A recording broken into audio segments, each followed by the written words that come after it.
3:30 बजे मुझे सोते से उठाया, लगा के कर देंगे इनकाउंटर।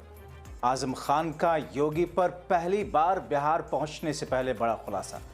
स्वागत है आप सभी का। आप देख रहे हैं द राजनीति का विशेष सेगमेंट खबर और विश्लेषण। मैं हूं जब्बार खान। बिहार चुनाव में इंडिया गठबंधन के प्रचार के लिए पहुंचने से पहले ऐसी बात क्यों कही आजम ने जिससे हंगामा मच गया? क्या वाकई अतीक अहमद की तरह आजम खान का इनकाउंटर करने ले जा रही थी पुलिस? आखिर आजम खान ने क्यों कही इतनी सनसनीखेज बात? दोस्तों, सपा नेता आजम खान बिहार में इंडिया गठबंधन के लिए स्टार प्रचारक के तौर पर पहुंच रहे हैं, मगर रामपुर से बिहार पहुंचने से पहले ऐसा क्या हुआ कि उन्होंने जो बातें कही उस पर हंगामा मचा? कुछ ऐसा कहा जिसके बाद एक बार फिर से आजम सुर्खियों में है। दोस्तों, जेल से छूटने के इतने दिनों बाद आजम खान ने एक ऐसा बयान दिया जिसकी चर्चा हर तरफ है। आजम कहते हैं, जेल बदले जाने के दौरान एनकाउंटर का डर सताने लगा था मुझे। इसका खुलासा खुद उन्होंने किया। कहा कि एक रात करीब 3:30 बजे सोते से उठाया। उन्हें और उनके बेटे अब्दुल्ला के लिए जेल के बाहर अलग अलग गाड़ियां लगाई गई। मैं जेल में सुनता था बाहर इनकाउंटर हो रहे हैं। आजम कहते हैं कि मैंने अब्दुल्ला को गले लगाया, कहा बेटे जिंदगी रही तो मिलेंगे, नहीं रही तो ऊपर मिलेंगे। मुझे यकीन नहीं था कि हम दोबारा मिल पाएंगे। दरअसल अक्टूबर 2023 में आजम और उनके बेटे की अचानक जेल बदली गई थी। इसमें कहते हैं कि मैं, मेरे बेटे और मेरी बीवी के साथ कुछ ऐसा किया गया कि अपने आप में सवाल था। रामपुर से आजम को सीतापुर और अब्दुल्ला को हरदोई भेजा गया। अचानक इसलिए फैसला किया गया कि हमें अलग अलग जेलों में भेजा जाए। मेरी बीवी को उसी जेल में रखा गया और अब्दुल्ला और मुझे अलग अलग। रात करीब 3:30 बजे मुझे अचानक सोते से उठाया गया। सुनिए आजम की ज़ुबान। तो बीवी को वहीं रखा और हम दोनों को बाहर लाया गया जेल से। रात के 3:30 बजे हमें सोते से उठाया गया। अब ये लम्हे ऐसे हैं, अगर जिसके औलाद होगी उसे दर्द होगा मेरी बात से, कि जब मेरे लिए अलग गाड़ी और एक बहुत बड़ी सी गाड़ी में अब्दुल्ला को जब कहा, तो मैंने पूछा अधिकारियों से कि भाई आप क्या कर रहे हैं, मेरे साथ भेजिए। आप कहाँ लिए जा रहे हैं, अलग अलग कैसे? तो उन्होंने कहा नहीं साहब, आप अलग जाएंगे, ये अलग जाएंगे, इनकी अलग जेल है, आपकी अलग है। तो मैंने पूछा मैं कहाँ की जेल में हूँ और ये कहाँ? उन्होंने कहा ये आपको रास्ते में या पहुँच कर पता चल जाएगा। मैं सुन रहा था जेल में कि एनकाउंटर्स हो रहे हैं और बहुत दिल में अजीब सी कैफियत हुई। और उस वक्त जब हम दोनों गले मिल के जुदा हुए तो मैंने कहा बेटे ज़िंदगी रही तो मिलेंगे और नहीं मिली तो ऊपर मिलेंगे। मुझे लगता नहीं था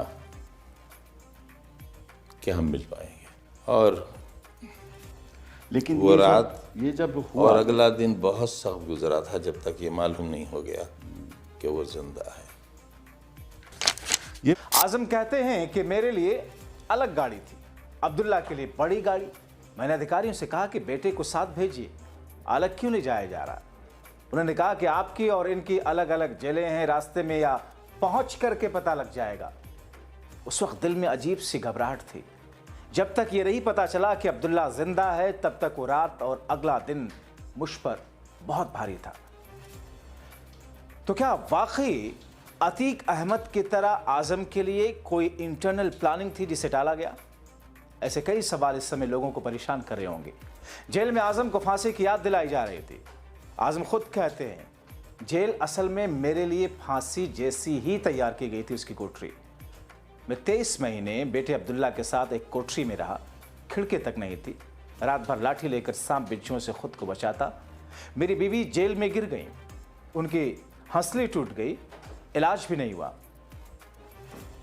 उन्हें भी चोरी और लूट के मुकदमे में फंसाया गया।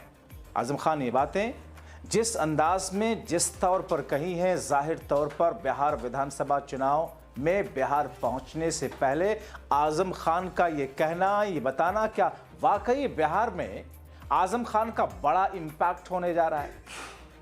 चूंकि अल्पसंख्यक समाज को लेकर के जिस तौर पर उत्तर प्रदेश या फिर राजस्थान, मध्य प्रदेश, गुजरात और दूसरे जगहों पर जो चुनावी माहौल तैयार किया जाता है और जिसकी सुगबुगाहट बिहार में आज से नहीं 2 हफ्ते पहले ही देखने को मिली थी। सीएम योगी समेत कुछ ऐसे नेताओं को ऐसा लगता है कि बीजेपी आलाकमान ने इन्हीं लिए भेजा ताकि वहां पर जाकर के ये कहें कि विकास चाहिए या बुरखा चाहिए। अपने आप में ये कितना ज्यादा जहरीला बयान है, वो भी एक संवैधानिक पद पर बैठे हुए शख्स के लिए। और इसीलिए दोस्तों महाराष्ट्र में अजीत पवार ने जाहिर तौर पर वो सब राजनीतिक उठापटक के पेश में राजनीतिक दांवपेच ही थे। जब योगी आदित्यनाथ ने महाराष्ट्र में कहा कि कटेंगे तो बटेंगे, अजीत पवार कहते हैं कि साहब ये यूपी में चलता होगा, महाराष्ट्र है। मगर दोस्तों सारी चीजों का लबोलबाब अगर देखें तो कहीं ना कहीं एक स्क्रिप्टिंग के तहत सब कुछ हो रहा है। अब ऐसे में काउंटर पार्ट के तौर पर समाजवादी पार्टी के 20 स्टार प्रचारक जो जा रहे हैं, आजम खान जिसमें जाहिर तौर पर वो मंचों से अपने साथ बीती घटनाओं की एक एक क्लिपिंग लोगों के सामने कोशिश करेंगे अपनी ही जुबानी। असर तो पड़ेगा, ये मैं नहीं कह रहा, ये बिहार की राजनीति को समझने वाला, क्योंकि बिहार में दोस्तों जातीय वर्चस्व की लड़ाई है।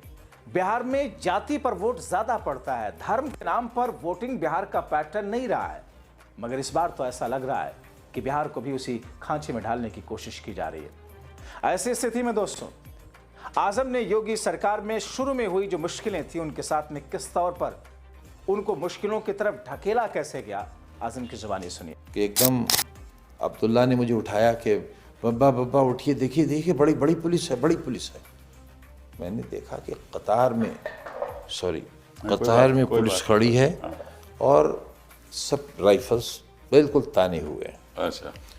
और इस तरह रोड ब्लॉक की है कि गाड़ी निकल सके। यानी आपको अगर लगाना है ब्लॉक करने के लिए तो आप पूरी सड़क रोकेंगे, लेकिन इस तरह लगाया कि गाड़ी निकल सके।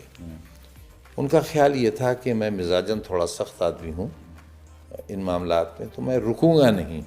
अच्छा। और जब रुकूंगा नहीं तो उनके पास जवाब होगा फायर ओपन करने का। मैंने गाड़ी रोक ली, शीशा उतारा।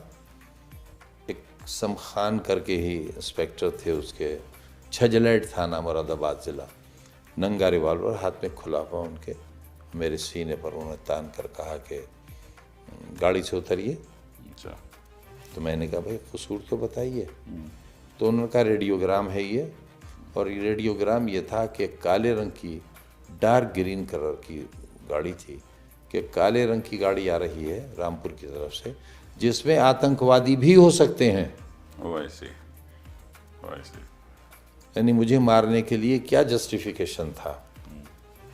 लिहाजा मैं उतरा और मैंने ड्राइवर से कहा कि बच्चे को लेकर खेतों में दूर चले जाओ ताकि अगर फायरिंग हो तो बच्चा बच जाए। और मैं सड़क के पास फुटपाथ थी, फुटपाथ के पीछे जो ज़मीन थी वहाँ मैं पालथी मारकर बैठ गया। मैंने कहा नहीं, मैं अंदर नहीं जाऊँगा। जोहर की नमाज से लोग बाहर निकल रहे थे, उन्होंने जिसने भी देखा, अरे आज़म भाई अस्सलाम वालेकुम, आप कैसे? मैंने कहा भाई रोक लिया है। वो लोग जमा होने लगे और काफ़ी लोग हो गए, सारे एमएलएज मुरादाबाद के आ गए, फिर डीएमएसपी दोनों आए। अच्छा।